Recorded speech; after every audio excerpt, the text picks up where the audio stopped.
Okay, so today we have to look at audience targeting and engagement.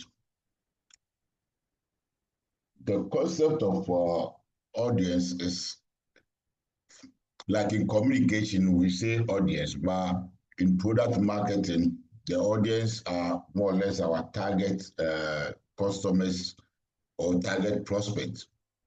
So why are we talking about audience? We're talking about audience because these are the people that we want to communicate with. And you don't just communicate, you need to, them must be what an anticipated recipients of the message. So audience are very, very important in this kind of. So our focus today is audience segmentation and consumer behavior, AI-driven targeting and personalization, community management and customer engagement, then influencer marketing and social commerce. These are the 4 thematic areas that we have to look at today. And it is very, very relevant. The first thing is segmentation. Who can define market segmentation for me, please? Market segmentation. What's it about, please?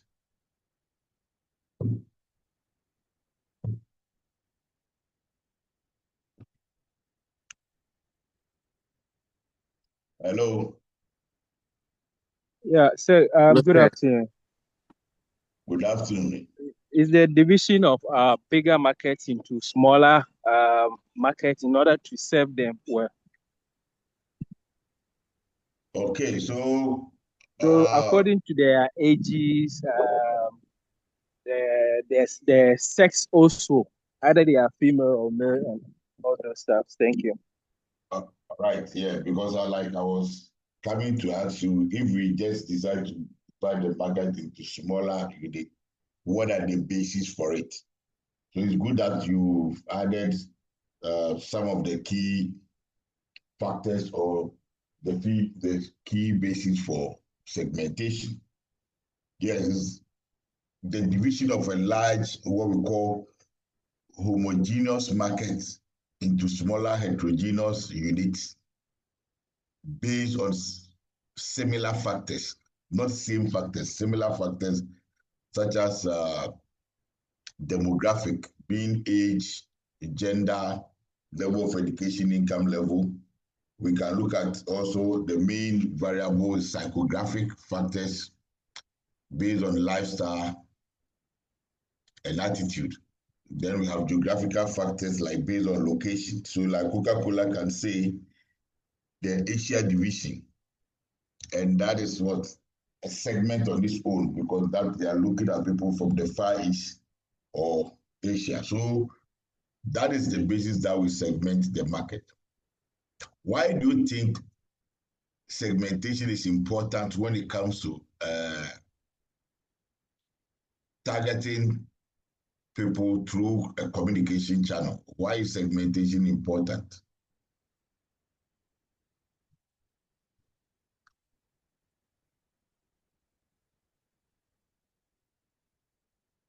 Hello? So, Hello, segmentation helps you to serve the customers with their precise need. Yeah, here we are not talking about the market itself, but we say the audience. Why do we have to segment the target audience? Oh, okay. Hello, sir. Hello, sir. Hello. Hello, yes, sir. So for me, is to help to customize our communication to each segment.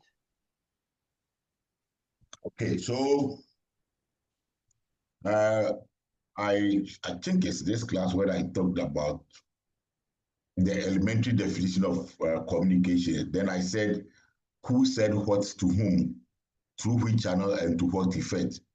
Who said what to whom, through which channel, and to what effect? according to House Ladwell.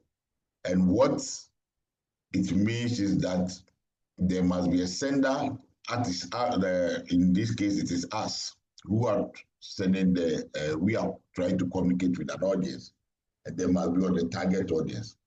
This target audience actually determine even our choice of message and the way we communicate, including also the channel that we use. So if the people are, the audience, the target audience are more social media based with specific, let's say age 20 to age 25, and there are a lot of women in there, then probably we're looking at Instagram more than at the other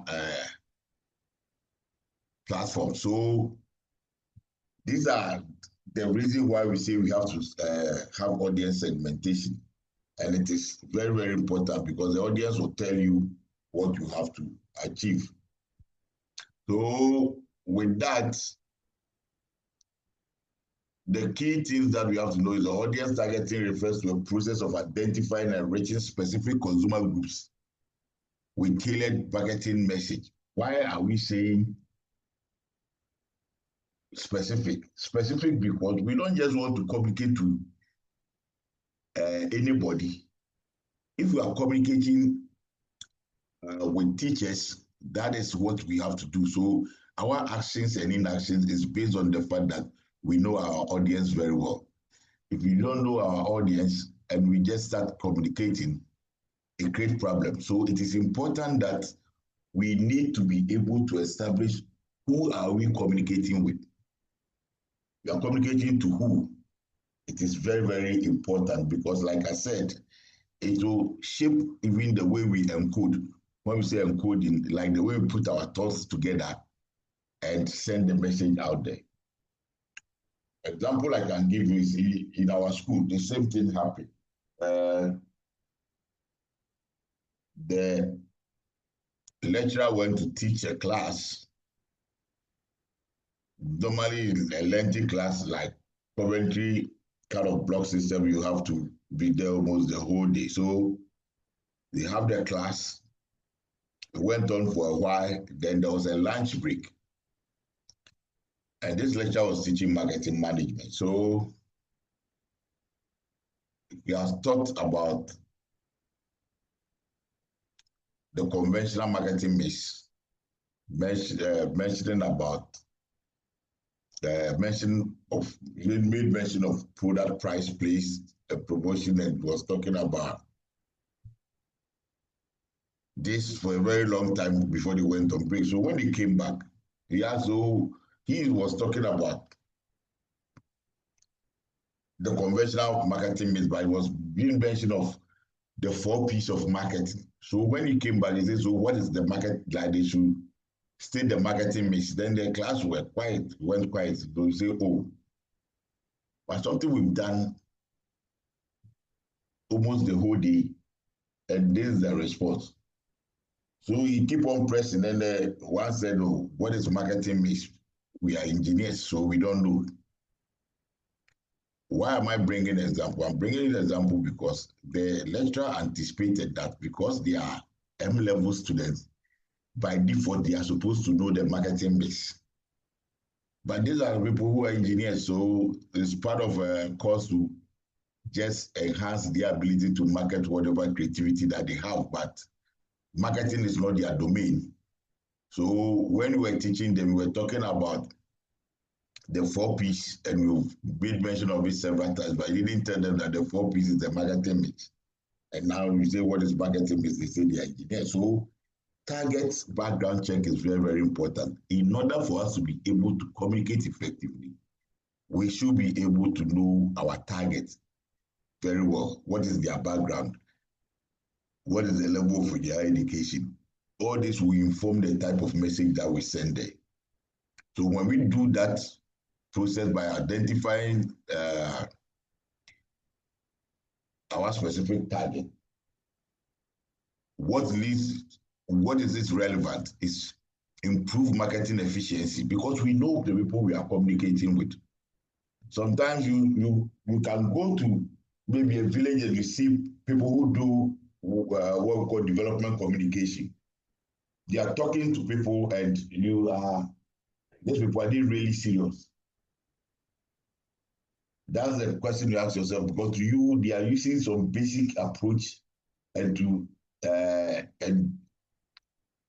you, it is not effective.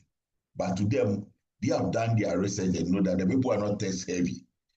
If the people are not text heavy, you don't go and write a lot of things for them to read, but rather you bring pictures for them to know, like wash your hand. They are not going to write when you come back from town, wash your hand or whatever. But where the go is during COVID, they put a picture with somebody washing their hand, like a photograph of somebody washing their hand, and they know they can interpret that one straightforward than to go and bring a lot of jargons for them to read. So these are the key things that we are talking about here. But once you know, you are able to identify your target, you will improve the efficiency, because you'll be minded by this target. And therefore, the things you do is based on the fact that you have the ability to acknowledge and appreciate their background. And once you are using the choice of what they say, it enhances customer engagement. If I'm communicating with you and I'm using the channel that you like and the channel that you prefer, it makes my job more easier, because the likelihood for you to respond is very high. But if I'm using a channel that probably you might not even hear, and therefore you will not engage me in any way. And remember, at the digital space, we don't just communicate. We need to engage. Engagement simply means that the communication must be what we call a two-way approach, two-way symmetric approach. We expect our target to also respond in a certain manner, and that makes it two-way. This is different from traditional method where when companies communicate at that time, they don't want any feedback from the customer, because it's a mass approach.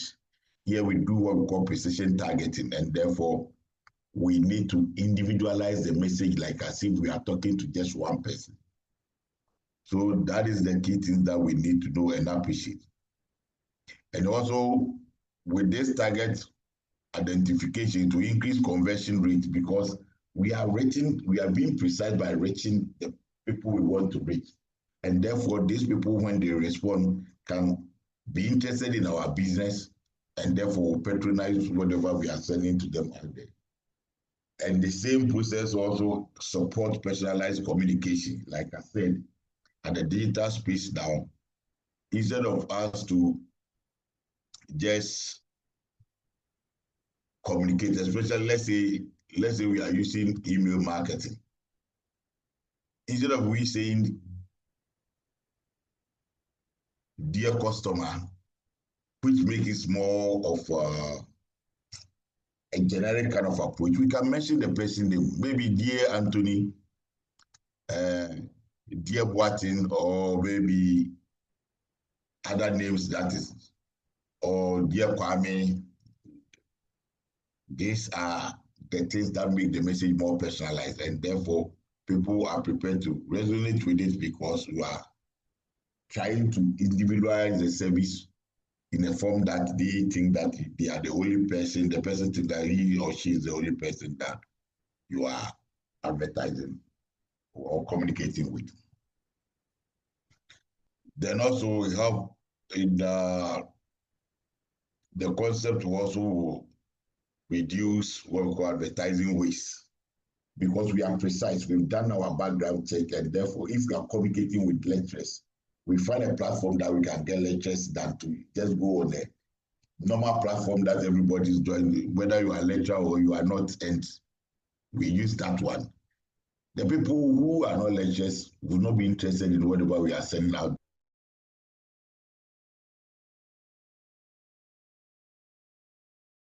Our audience, it makes their job more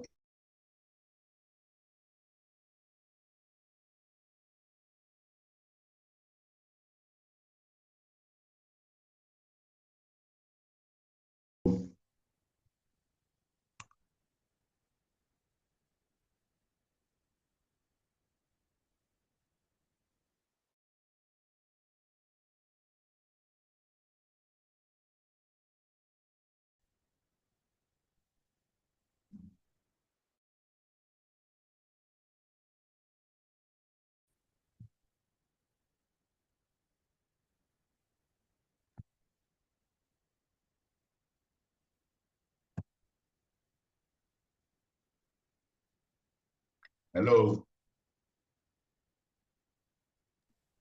Hello, sir. We are here. Well, everybody has gone quiet, so I thought even I'm not online. Oh, sir. We are here, please. Wow. Okay, so now we say understanding consumer behavior. With consumer behavior, the elementary definition is how individuals search for search pages, use, evaluate, or even dispose of a product or service. That is consumer behavior. How they search for the pages, how they use, how they evaluate, and how they even dispose of the product is consumer behavior. And digital consumer behavior is influenced by quite a lot of factors. So with product consumer behavior, we have a lot of factors also in there. Our focus is on the digital space. What are the key things, behavior, what are the key variables that influence the way people behave? One is social media interactions. Very, very important. How are you interacting with the people?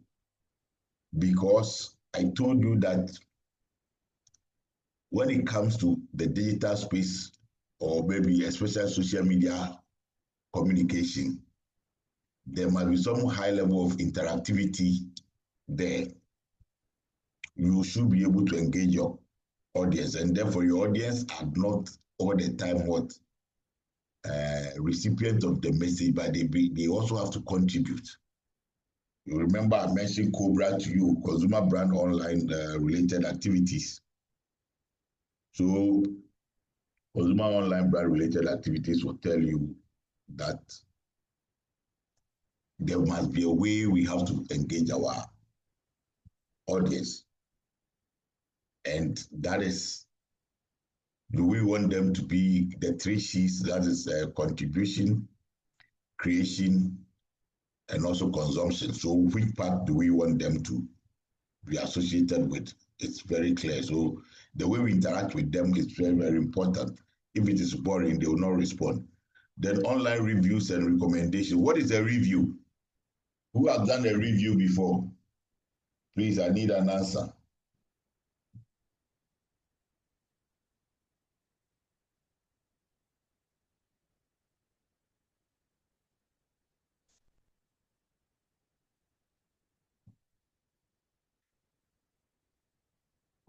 Hello? Hello, sir. Yeah, what is a review, please?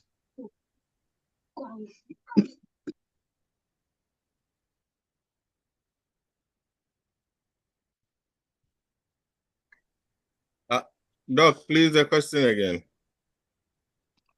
I'm asking what is online review? Like we say, when we say review in general, like in digital marketing space, reviews are what? Okay, so if I make an attempt, reviews are a commentary on the performance of a product. And here, when I say product or service. Yeah, okay. So, yes, you are right. We give the consumer opportunity to comment about either the usage or whatever we send out there, and that is the review. In some cases, people will say, oh, there are some people who come and just insult us or whatever, but I don't think people will waste their energy to just come and tell you things that are not true, but they will just want your communication or maybe your product to look bad. If the review cut across, then that means there is something that you need to address. No matter how bitter it is, because people can actually be nasty online. There's what we call digital bullying, where people bully others online. These reviews are very important because they help you to appreciate what people are thinking about regards to that particular issue at stake, and it helps you to improve because your motivation is to improve upon what you are sending out there. Then influencer opinions are also important. Who is an influencer? A person who can affect the way communications are done or who has got following are people who are able to, they can influence opinion, and therefore the way people look at you could be subject to who the influencer that you are using in order to rate them, because the people have got following, then you have to look at it from that perspective. But there are some people who are what we call,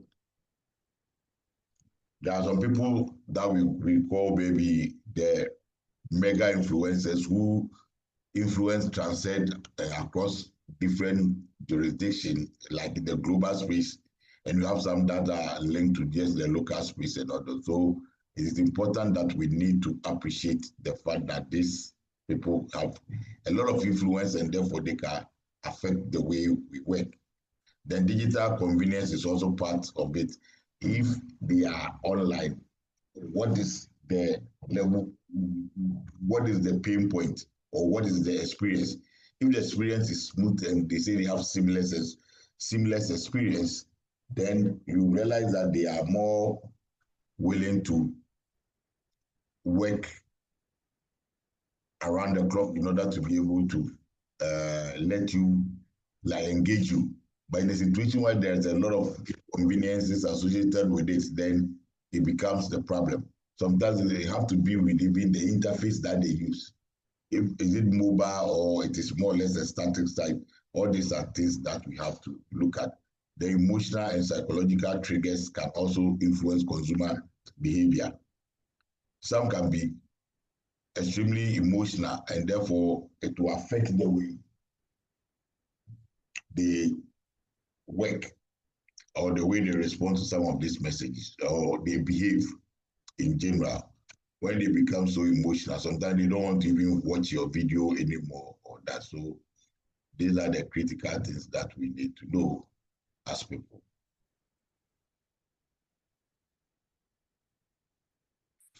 So now audience segmentation is involved dividing the market into smaller groups with similar characteristics. So the benefit of audience segmentation is better targeting accuracy, customized communication, then improve customer experience and higher campaign effectiveness. So these are the key things that we need to know in regards to the benefit that we have to get when it comes to segmenting the audience. We cannot lump all of them together. Even if you want to communicate with students at GCTU, we cannot just lump all of them together. The undergraduate students' interest will be different from that of the postgraduate, and therefore, when you lump them together, people will have interest, others will not. And just like the same thing affecting the way we communicate even when it comes to, let's say, political marketing. I was using SRC election as an example. If you look at the voting pattern, you realize that the way the undergrads vote in terms of their interests, the undergraduate, we have 3 schools, morning, evening, weekend. You see that there's like a complete, not say deviation, a complete difference between what the main school, that's those who come to school morning, Monday to Friday, their behavior is quite different from those who come to school in the evening and weekend. Normally, there's a similar kind of attitude with regards to the evening and the weekend students. But when it comes to the main school, the dynamics are very, very different. Because with the evening and weekend students, likely that they are the same people, they are the ones paying their own fees, and therefore their behavior is different. But when it comes to the main school, daddy and mommy are the ones paying the fees. And some of them, if you ask them why they are in school, they say, oh, but my father or my mother said I have to come to school. That's why I'm here. So you see that it's like more or less the person is attending school for mommy or daddy, but you don't see that when it comes to the level of maturity and the way people behave when they are in the evening school, but even in the weekend, because they are more matured kind of approach. So that is what you need to understand with regards to segmentation. You need to customize it and improve customer experience and also higher campaign effectiveness are the key things why we say there must be a segmentation of the audience. So what are the key variables that we can use? Like I said, our definition of market segmentation, where we said is the division of a large homogeneous market into smaller heterogeneous market based on certain factors. And if you look at what we have on the screen, you realize that the key factors are demographic, geographic, psychographic, and behavioral. Demographic look at what we call the bio. Certain variables like your age, your gender, your income, your education determine the way people behave. And even if it is not documented, that is the way it is. Like I said, age can be a determining factor. Let's say you are marketing, you are having a conversation on social media, and it's about life and critical illness insurance that you are selling. You have your target, but you realize that your target, based on the segmentation, will go specifically to certain age brackets. And therefore, you are not interested in people who are maybe age 18 to 25. You are not interested in them. Why are you not interested in them? You are not interested in them because this stage, they are more adventurous. And therefore, the concept of there is future or known future concerning maybe a life or critical illness, they don't buy into that. It's not like they don't really care about it. It is nature. Their mindset is based on adventure more than it is more risk oriented than this kind of safety approach.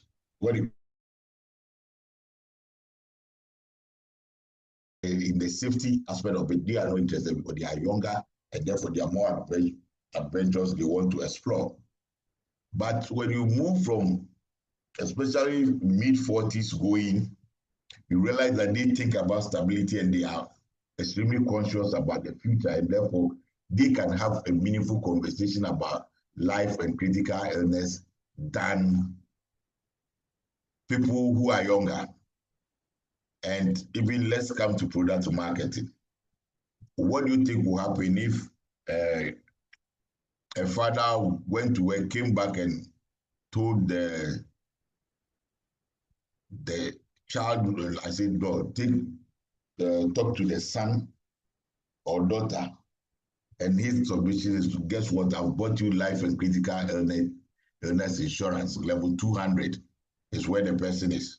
What do you think will happen? Who can tell us? Would that person be like, would there be joy that father has bought me life and critical illness insurance when I'm in level 200 university? What do you think the response will be? This is a hypothetical situation. If it were to be you, what will you say?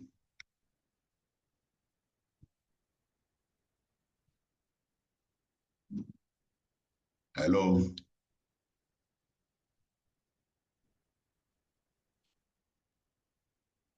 Hello, sir.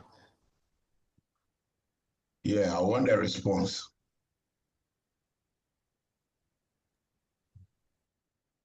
Yes, sir. This person will not be that happy. But if the daddy has bought him or her an iPhone, he will be rather very much happy. Yes, so you see, why is the person not happy? Because he thinks that the world is full of life, and therefore what you are saying is quite like odd in terms of what you think, because he probably is thinking about when he or she is 60 or maybe 55, they're about that to be thinking about some of these things, but not now. So yes, then we have geographic segmentation, country, region, and climate. I explained that to you. There's psychographic segmentation, that's lifestyle, values, and interests. Human beings are psychological animals, and therefore our lifestyle and everything is subject to where we find ourselves and what we have been able to achieve in life. So lifestyles are very, very important. There are people who have what we call aspirational lifestyle, where they look at certain happenings on social media and that is what they portray themselves to be. Meanwhile, they cannot find themselves there. So that is one of the key things we need to understand. Values and the interest is very, very important. Then behavioral segmentation, the buying habits, brand loyalty, and also usage frequency. Are they heavy user of our products? If that's the case, their habit is different from somebody who use our products occasionally. Those who are heavy users have the potential of engaging us more than those who once a while decide that they want to patronize our service based on their own expectation. Then we say buyer persona. Buyer persona. When we say persona, we are talking about archetypes. Archetypes is like we're trying to model a situation by putting the individual into that context. So it is context-specific approach, and that is what we marketers do by saying that, okay, fine, I should behave like a disgruntled customer who cannot navigate his or her way through an app, maybe online purchasing app, and I cannot. How will I feel? So that's the persona I'm supposed to portray. And like in the playbook, you say role play. So maybe you are the one, like demographic approach, they say you are living in a remote village. That is demography. No, sorry, that is a geographic kind of approach. So we want you to like behave like people, somebody living in a very remote area who don't have access to certain basic amenities. How will you be demographic? Behave like a child, behave like an adult. Then also we can say occupation, behave like a lawyer, a doctor, or a farmer. All this help us to shape the content.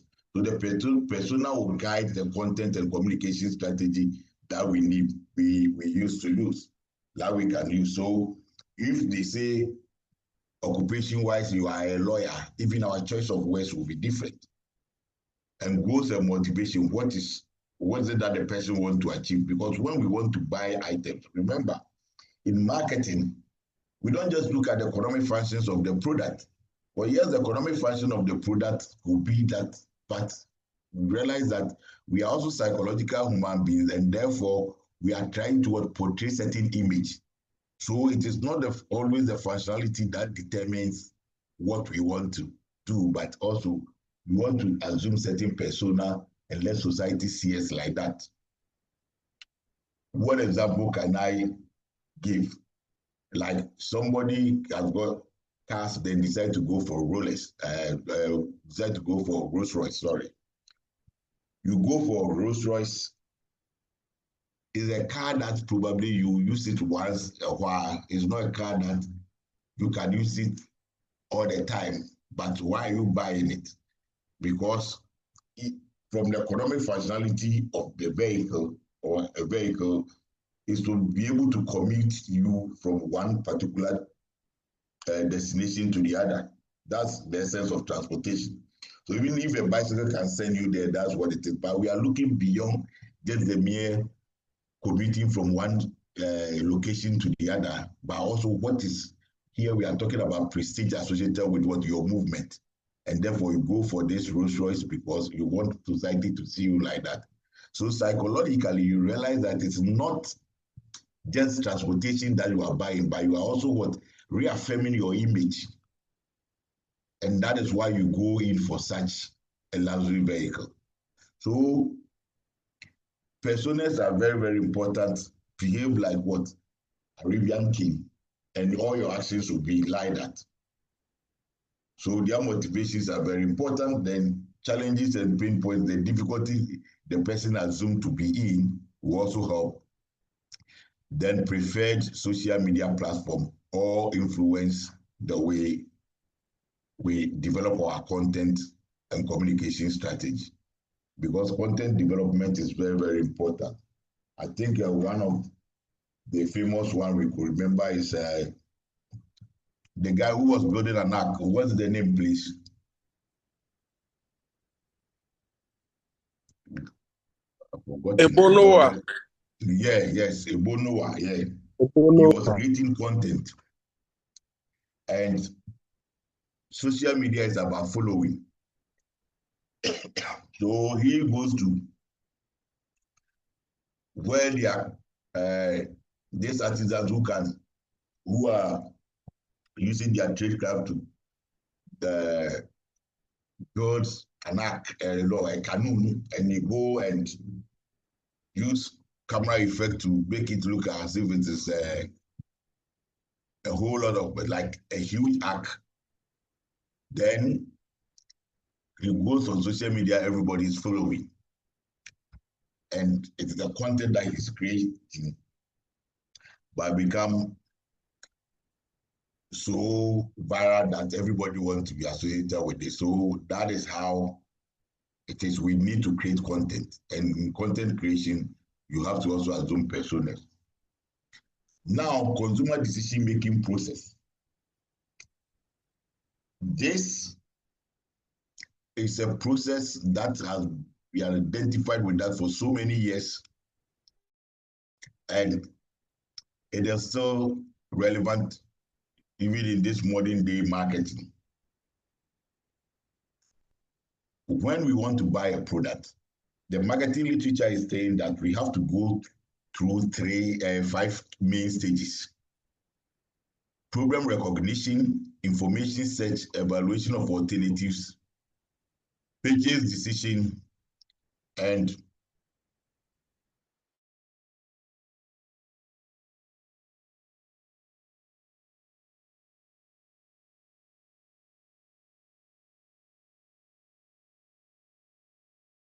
they say, I told you that in marketing, marketers don't sell product and service anymore, but they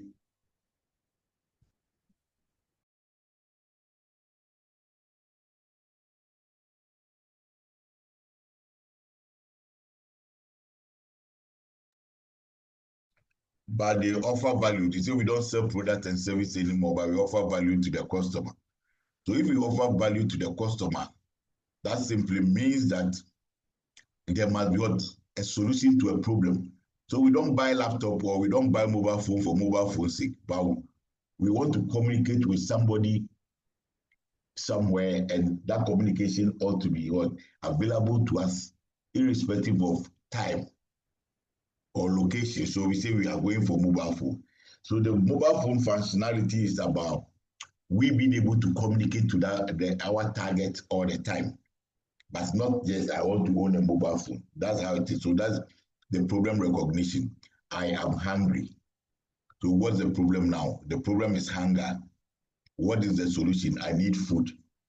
Then marketers will come in and say, okay, yes, you need food, but you don't just need food, but you need maybe papaya. So papaya now is trying to solve the basic problem of your hunger by giving you maybe a pack of rice or something.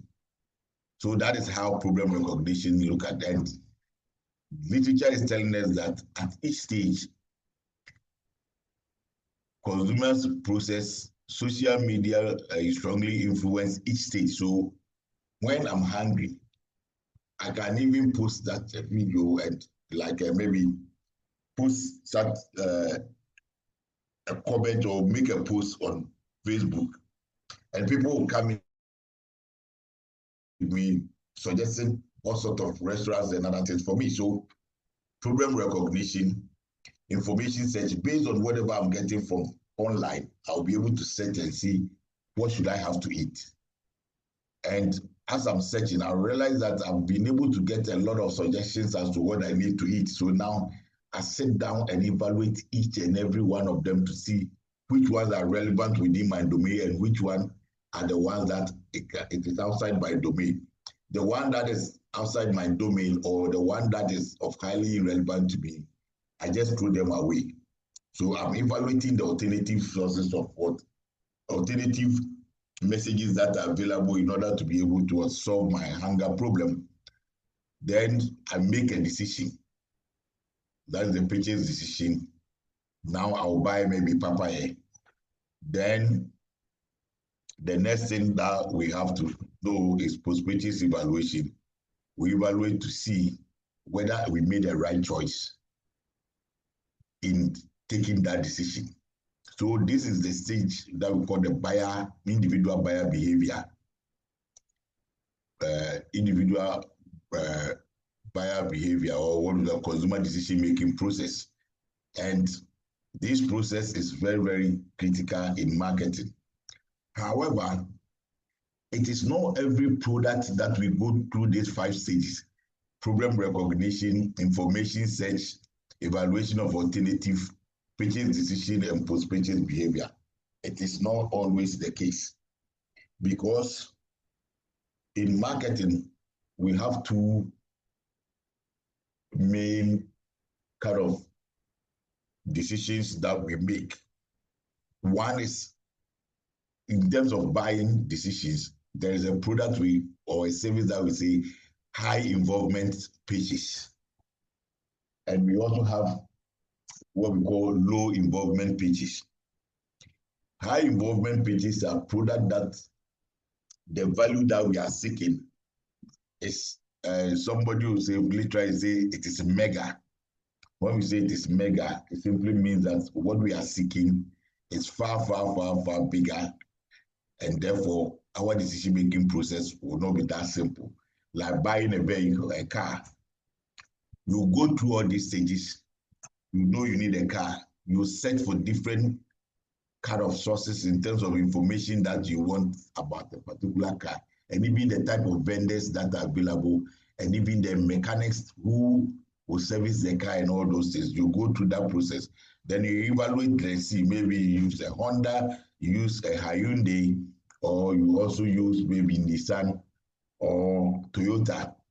You evaluate them based on your critical factors that is available before you make your purchase decision. And when that decision is taken, you also look at, after buying it, what has been your experience. That's the post-purchase evaluation. If it is good, you recommend to others. If it is not good, what do? You then decide to talk about the negativity that you have experienced and you tell others. So these are the critical things we need to know. That is the high involvement pitches decisions. When it comes to low involvement pitches decisions, people don't go through that process, because who go through this process in order to buy a bar of chocolate? They are not. They will not go through that process, because a bar of chocolate is a low involvement purchase. You are not parting so much money in order to get the chocolate. And therefore, you don't go through problem recognition, like you have your shopping list, and an item like chocolate is part of the list. No. That is why in marketing, we say that certain products are designed specifically for impulse pages. When we say impulse pages, the person don't go through these stages, but rather the person just act on impulse. Maybe it's based on sight. That is why when you go to the supermarket, that's a key example like I gave you. You see that at the checkout, you see gum, you see chocolate, you see candies at where the cashier is.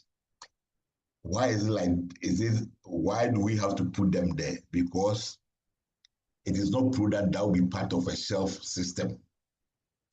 So people will not go through that process in like if problem recognition afterwards, post-purchase evaluation. So when they get there, they act on impulse. Oh, let me pick a bar of chocolate and add it to the things I've bought. That is typical impulse purchase because the person was not thinking about buying the chocolate for the first place and therefore added it to the shopping list. Occasionally, maybe it will happen, but in most cases, no, it is subject to impulse purchase. So, social media will influence these stages, as I've already stated. And what we say is digital consumer behavior trends. Emerging digital behavior trends include one, mobile first purchasing. Mobile first purchasing actually look at the concept where the interface and everything got to do with the fact that they are able to use their mobile phone to navigate through what they are buying, and therefore they don't need maybe a bigger screen to understand that. So that is why whatever you are communicating out there, you have to make sure that when they pick their mobile phones, all the interface will be available. Then social media commerce growth is also one of the key things. When we say social commerce, it's about what traditionally we used to call e-commerce. What it simply means that people buy selling things specifically on social media platform, Facebook, Instagram, and other related sites. Then we have what we call video content consumption, where people are more interested in videos than any other. Then preference for personalized experiences are also key behaviors that they have. Then increased reliance on peer recommendations is also one. The class rep saw this and its impression upon the entire class to act same. That is the peer recommendations, and you rely on it or based on how you know your class rep. That's going to be the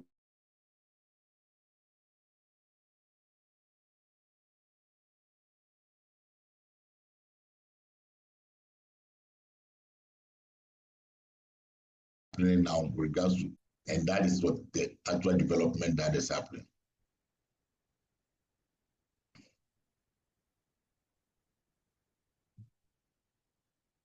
Now we see how AI improves personalization. So AI personalization tailors marketing message based on customer preferences and behavior. So a personalized product recommendations could be there. Maybe Kenneth bought something or Anthony bought something, and as a result of that, it is recommended to another person. Then Bediako say, okay, they bought that and therefore they are recommending it to me. That means they are good based on their persona, and therefore I will go for it. So dynamic website content is very, very important. When we say the website content ought to be dynamic, it has to be able to be adjustable based on the devices that the person is using, and also how often you update the website. Then customized email campaigns are also one of the key things that we have to know, that don't just throw out there, like I said, dear customer. It makes the message too generic, but you have to personalize it. Dear Anthony, dear Bediako,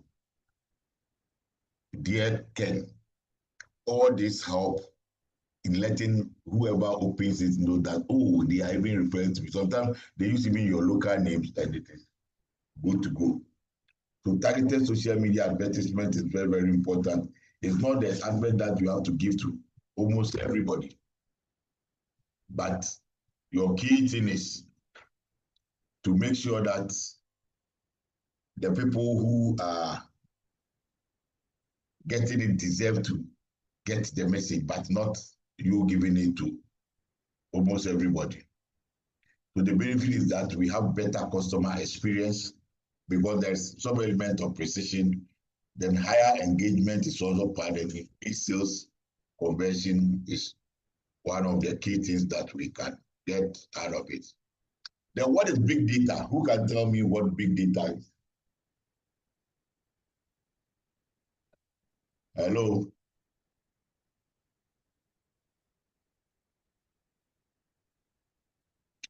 Yes, my people. Yes, sir. What is big data?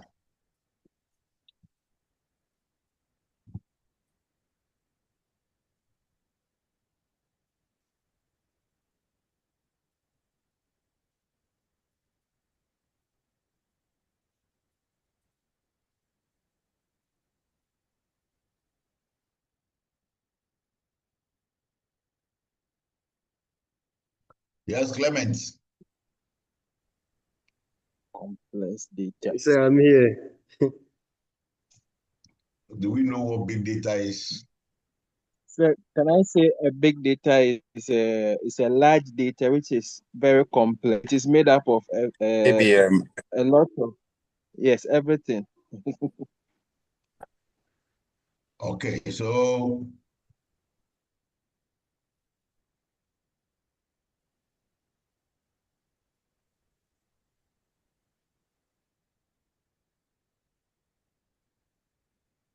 Internet of, I think we heard it before, right? Elias, have you heard it before?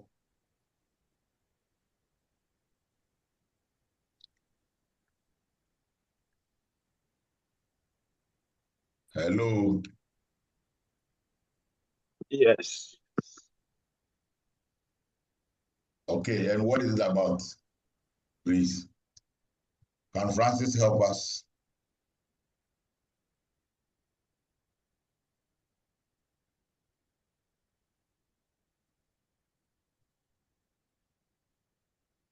Hello, Francis. Prof, Yeah.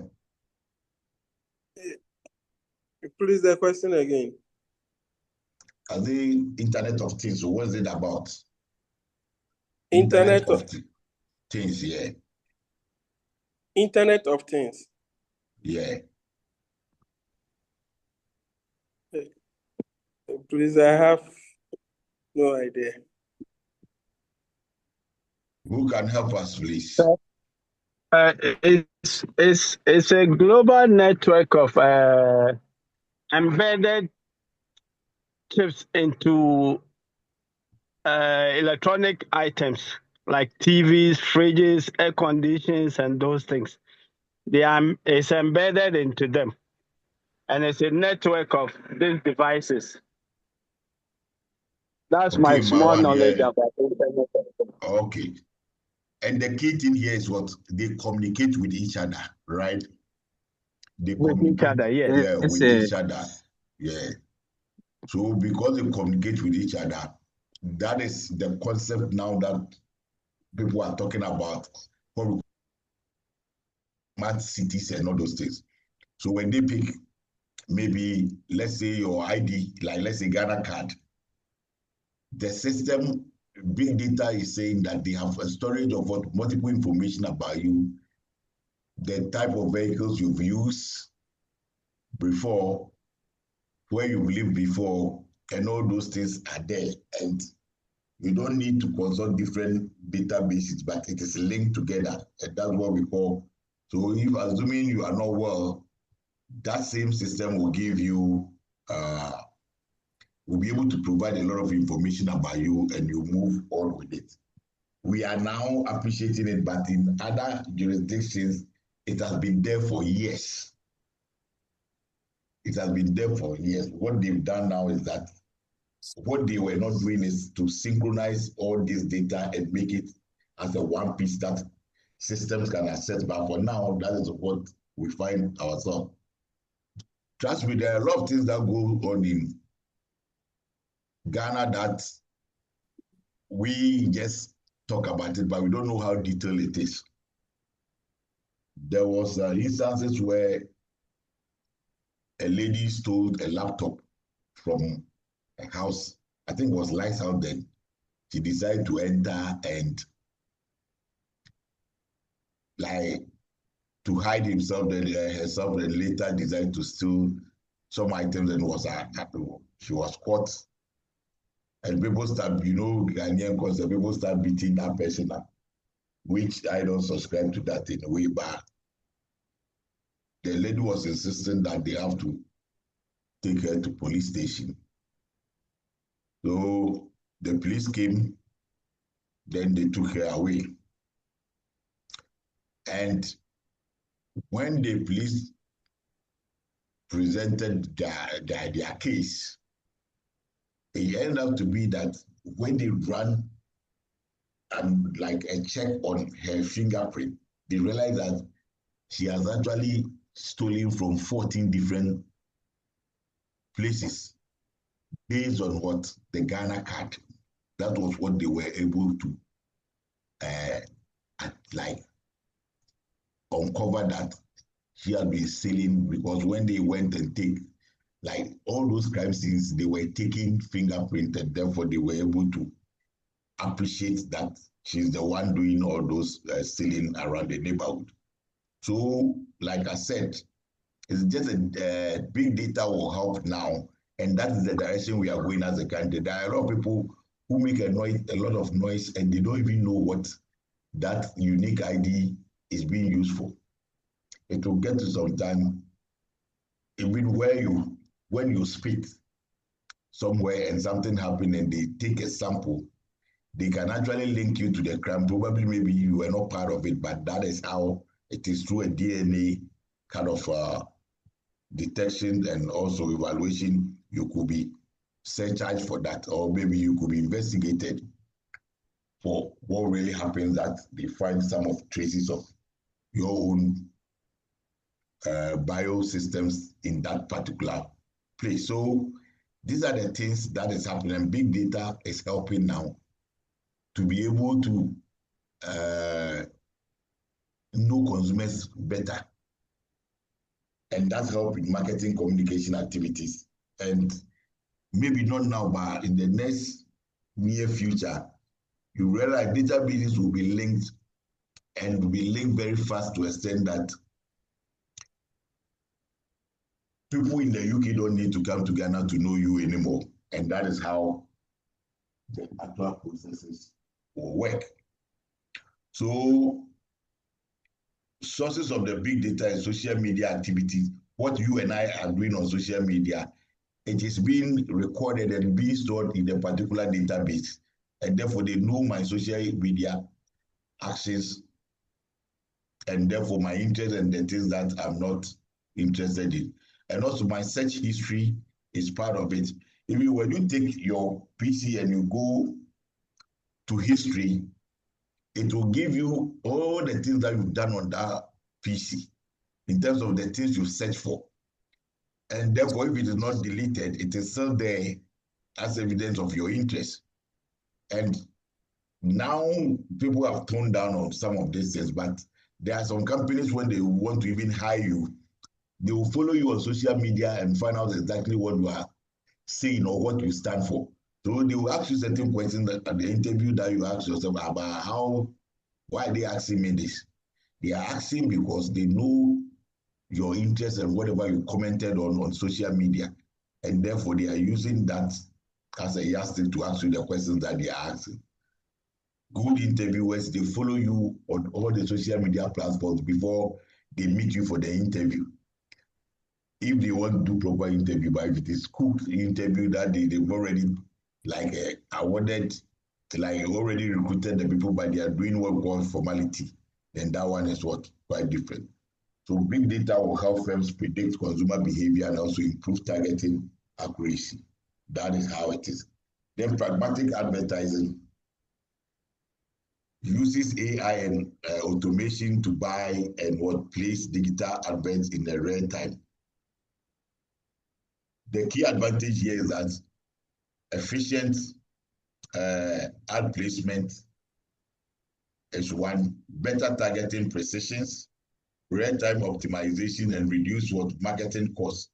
So with pragmatic advertising, it's improved advertising effectiveness, but actually knowing when to expose the audience to that particular advert that you have placed on your social media handle.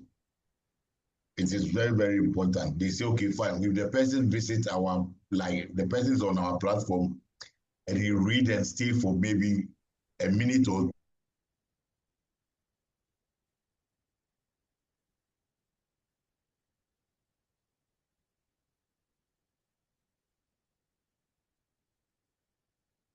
better targeting, because if I said it, and real-time optimization is there, because once the person is the idea is that once the person is online, you can know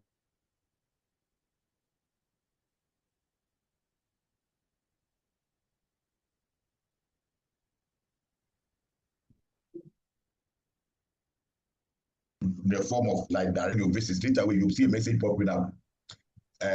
What can I do? Can I assist?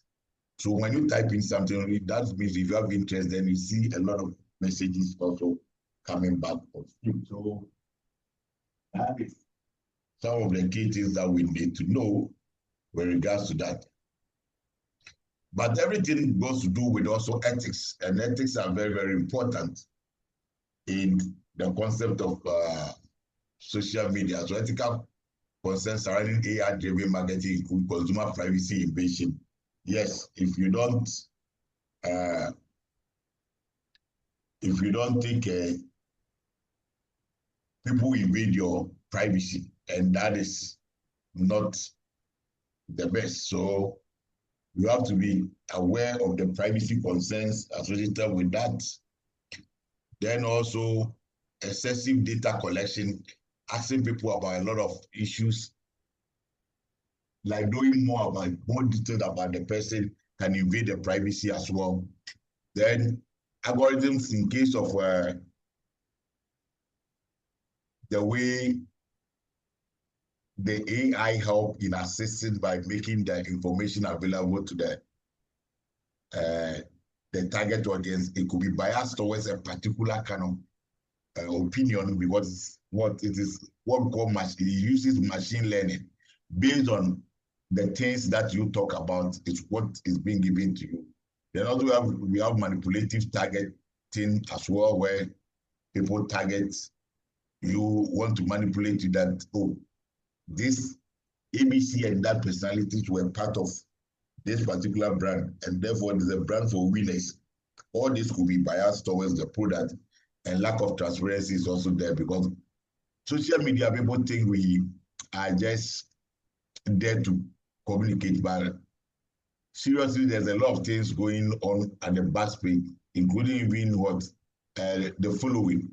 Now people have fake kind of following, where they say, oh, about 29,000 people following it. Oh, I've been able to get 1 million likes and all those things. Some are fake, and therefore there's no transparency in there. If you want people to do that, because now that is how it's going to happen with regards to that. The next thing that I have to look at is what we call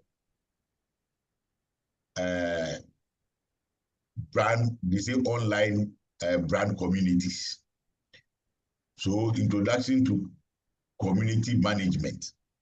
When we say community, we are not saying community like Asankregwa local electoral area, but we are talking about online brand communities.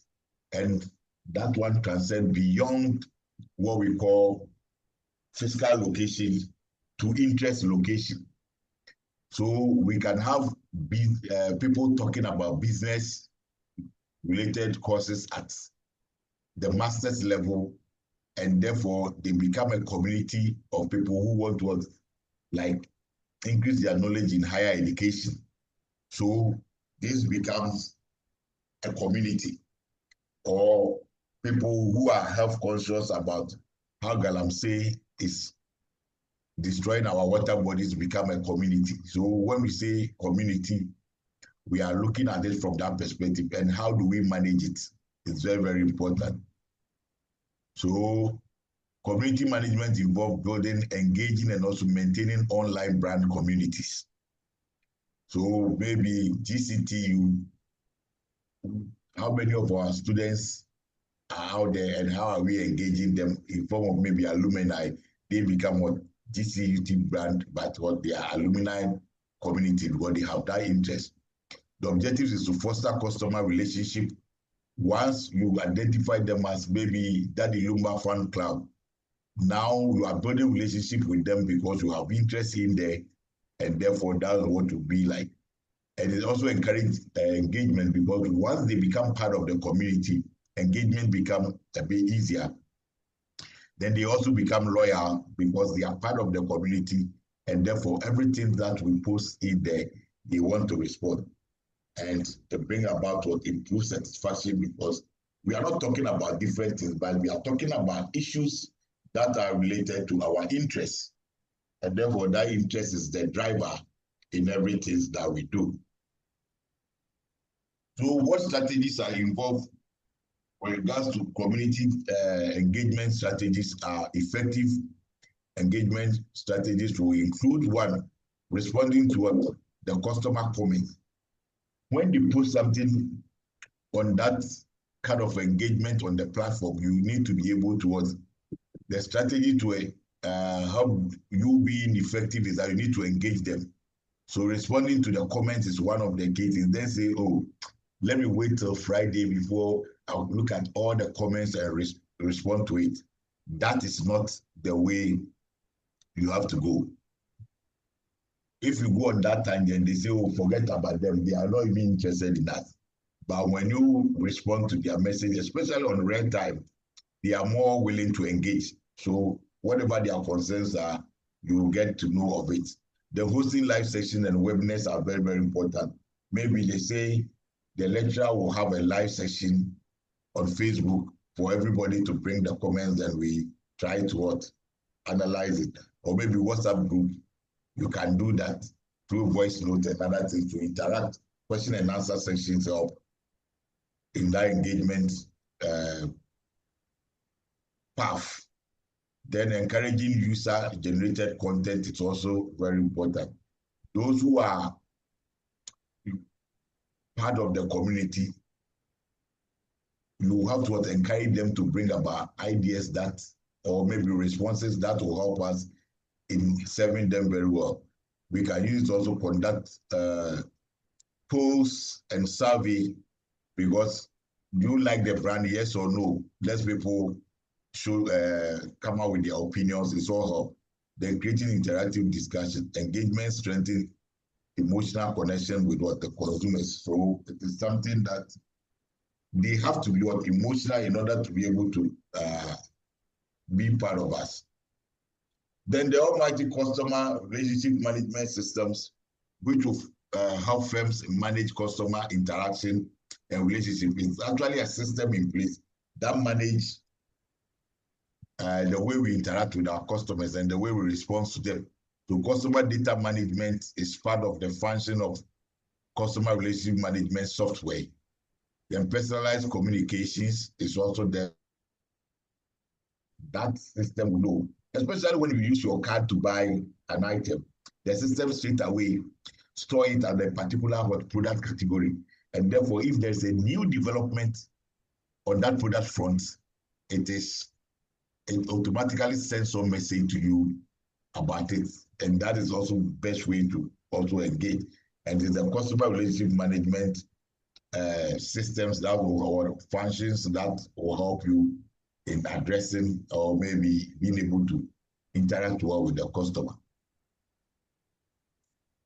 You have personalized communication, like I said, then complaint management can also be looked at. Customer A, how many times has he complained about this? Why is it reoccurring?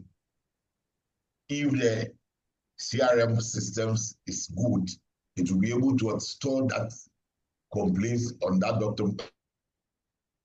customer database and therefore could be used to address his or her concern. Then retention analysis, how often the person coming in terms of repeat purchase and how many people have bought our product or maybe comment on our Facebook platform and have gone back to sleep and they are not coming in there. That means we are not retaining them. So all these are issues that we need to understand.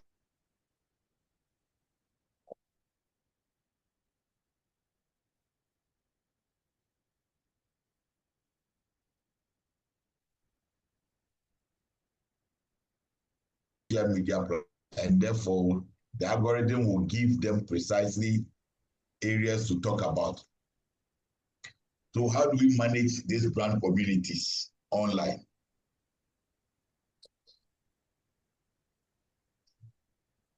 How do we do that? Successful online communities will require communication guidelines. We don't just communicate. What are the guidelines involved?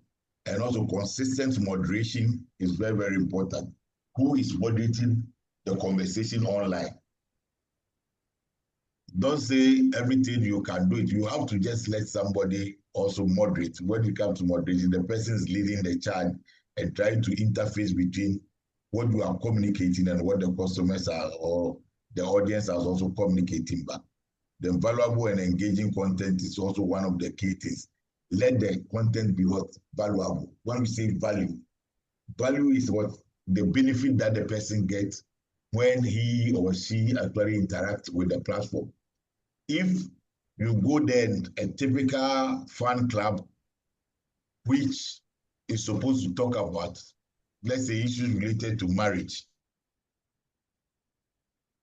to go in there, all that they are talking about is parties or maybe obituaries. That means it's not valuable to you, and therefore you don't want to be there, or you occasionally visit that place. But if it is something that's related to your interest, then you, the one communicating, have to make sure that the things that are there, the content is relevant. If not relevant, nobody wants to use his or her data to engage in things that are highly relevant. And when there are issues in terms of conflict management, it is very, very important. People have posted reviews, and instead of you to look at it, you start bashing those people or insulting them, or maybe others are insulting them, but you are also being a spectator watching without coming in to address the concern. That one means you cannot deal with crisis and therefore become a problem. Or maybe you have issues that the consumers think is crisis, we need to be able to do that. Then community recognition and rewards are also very important. Once you belong to that community, there are certain reward systems that is coming your way because it's automatic. So when there is a strong community, there's something we call customer advocacy. Customer advocacy deal with, they become an advocate for the brand. They tell good things about the brand, and therefore it will help you build trust. And once there's trust, there's hope for the future in terms of what continuity of the business. Remember, accountants will say the business ought to be trading on a going concern base. When we say a going concern base, that means we hope to trade in future, and therefore we are not folding up. And that is the driver for whatever we do. Then we say influencer marketing, quite straightforward. Influencer marketing will look at influencer from different perspectives, and is involved in what? Collaborating with individuals for influence, who influence audience opinions and purchasing decisions. Ejako might be there, Mike Listen will be there, maybe Ayub Pele will be there, maybe former Chief Justice, maybe former pathology will be there, maybe the chief pathologist will be there.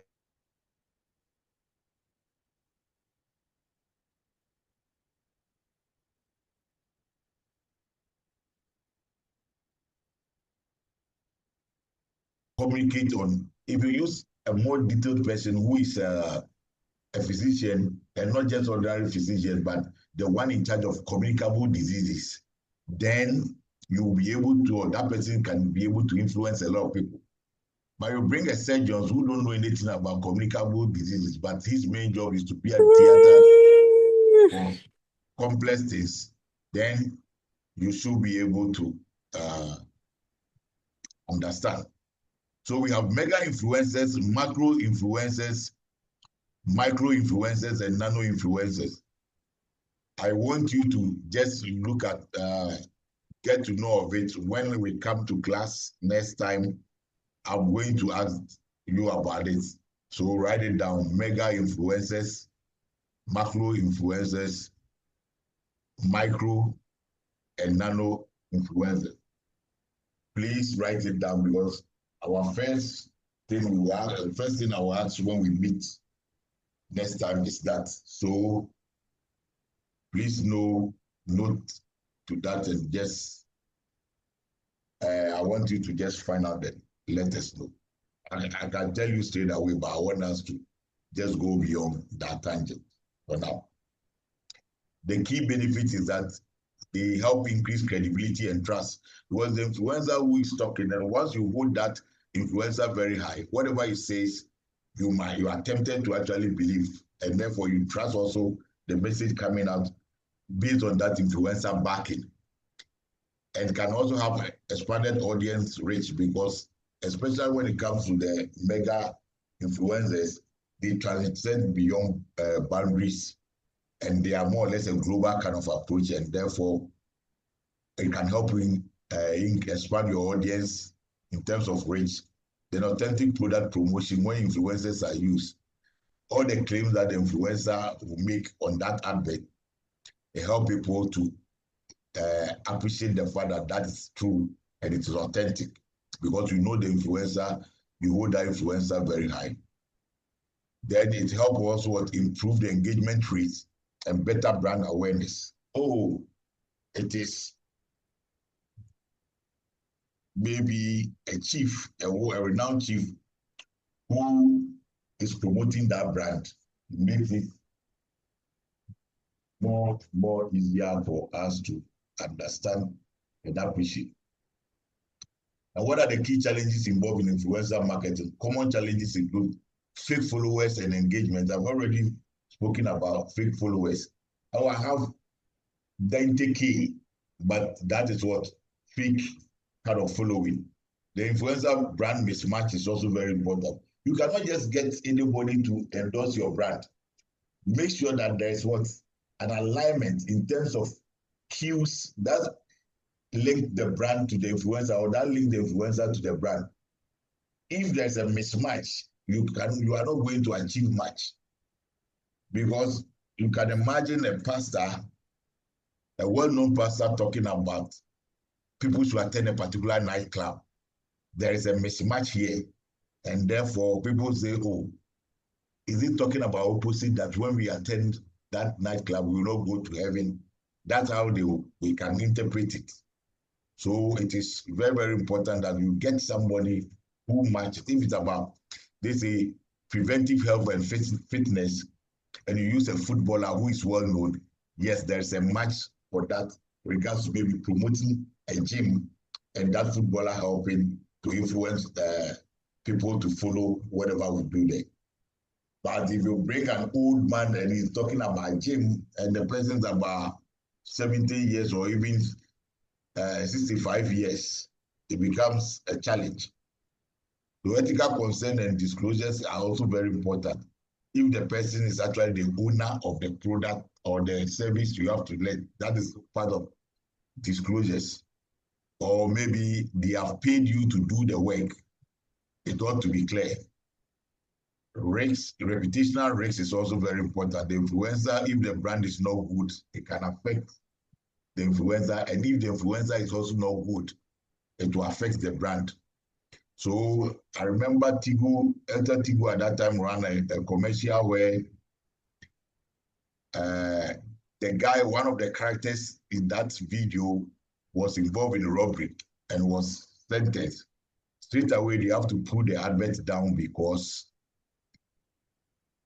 the brand itself, there's a risk about that particular product that they were promoting, based on the fact that it's about giving freebies to their targets.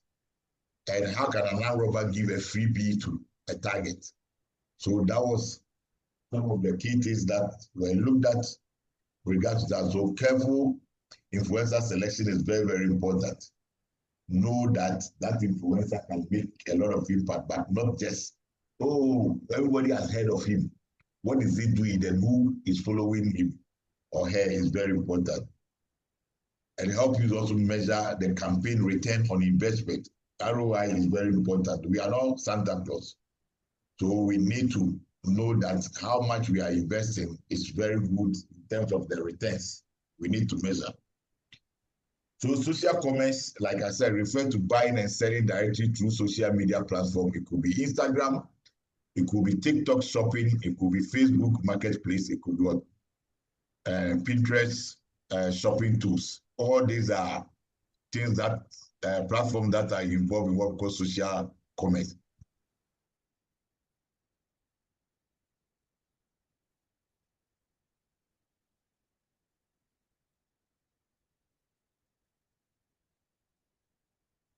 The social commerce combines social is what they seek to promote. So successful social commerce strategy will include what? Shoppable posts and what? Videos. Where we post some videos about the things we bought or maybe our shop. These are the things that you can do. Then live streaming shopping is also there. Where we are on Facebook Live, maybe Nalem Clothing is on Facebook Live, and you go, like you are online and you see people, when people enter the shop, they say, okay, say something. Your audience are also watching, and all those things are live streaming that you can do. The influencer product promotion is there, where we have a more aligned influencer promoting our products. The user generating product reviews is also there, where, like I said, you need to write a review, commentary about your experience in using the product or the service. And finally, AI-powered recommendations based on your actions online. AI can help you in bringing about, like exposing you to certain messages that is important. So the social commerce will actually improve convenience and customer engagement at every point in time, and it cannot be taken for granted. So a case example is a Starbucks coffee. Those of you who travel outside the country know Starbucks are everywhere. They use social media and mobile technology to strengthen customer engagement. We are using Starbucks because of the fact that it's a global brand and transcends beyond boundaries. If we use any of the Ghanaian companies that don't go far in terms of its interaction with social media, and we will not serve the purpose. So the key practice here is what? Personalized mobile app reward system, interactive social campaigns, user-generated content, community-focused communication is there. When we say community-focused, online what? Brand communities. We are for this, or we are for this brand, and therefore we belong to a community. Then AI-powered recommendations are also there based on the things that they sell. The outcome is that improve customer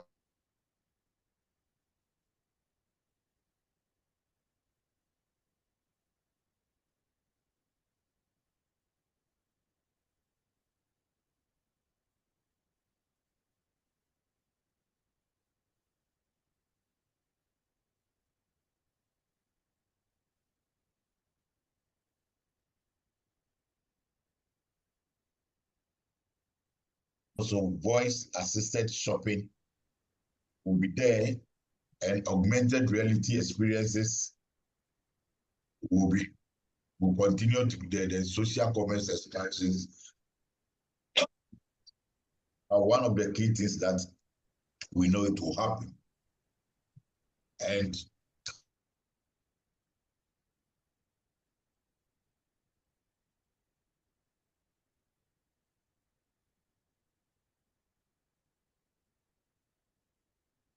the things that we do. And finally, the key lessons here is that audience targeting will improve marketing efficiency and effectiveness.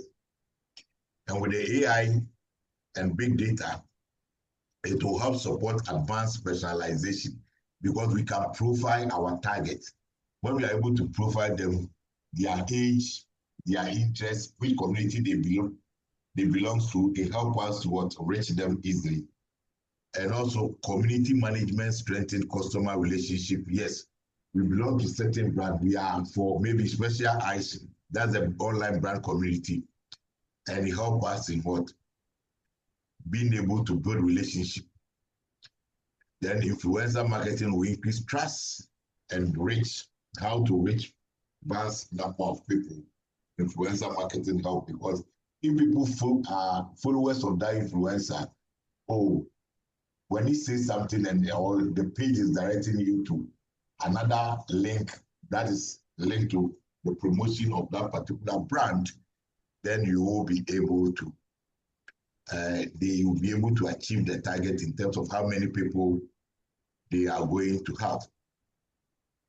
The social commerce is transforming the digital consumer behavior. That's what it is like this. It's actually transforming digital consumer behavior because of activities that's there with regards to that. And we say the discussion questions here is, how can firms balance personalization with consumer privacy? and why are micro influencers becoming more effective than what celebrities? These are the things I want you to look at. But when you go and look at the categories of influencers or the types I've given you, mega, macro, micro, then we'll be able to know what it is. So when you profile something like a micro influencer, it will help us to achieve our meaningful way. Any question, please? Hello? Hello, sir. Please, we are here. Do you understand it? Yes, please. We do Please. understand. Okay. So if you don't have any question, then we will end the class here. Sorry, please, for the delay once again. No problem, sir. It was something that normally happens, like it can happen. So it's just a few delay that happened. We've been able to be here. So that is fine. Okay, sir. Okay, so hello. Hello, sir. Yeah, you were saying something. Sir, no, sorry. Someone was just talking to me. That's why. Oh, okay. Yes, please. Doc, Hello, sir. Hello, hello, Doc, sir. I was Yes, I'm asking here. about the lecture slides. Yeah, I'm going to send all of them, including even your assignments, like what I did with the last class we did. Okay. Okay, sir. Okay, Doc. So we go to the learning management platform. As a matter of fact, I've done one class. I am doing another one. So tomorrow also I have class, even face to face, just after church.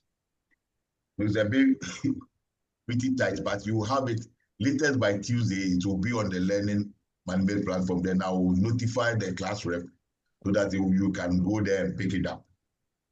Okay. Or on the other hand, too, if you want me to also send it to the class rep to be sent to you, I can do both. So when I'm done, I will just do both so that you'll be able to have it. Is that okay by you, please? That was also fine, Doc. Okay. All right. So thank you and have a lovely weekend. All right. Do have same, sir? Sure. You too, Okay. sir. Enjoy yourself. Okay. Bye bye. All right. Thank you. Yeah. Bye. Bye, sir.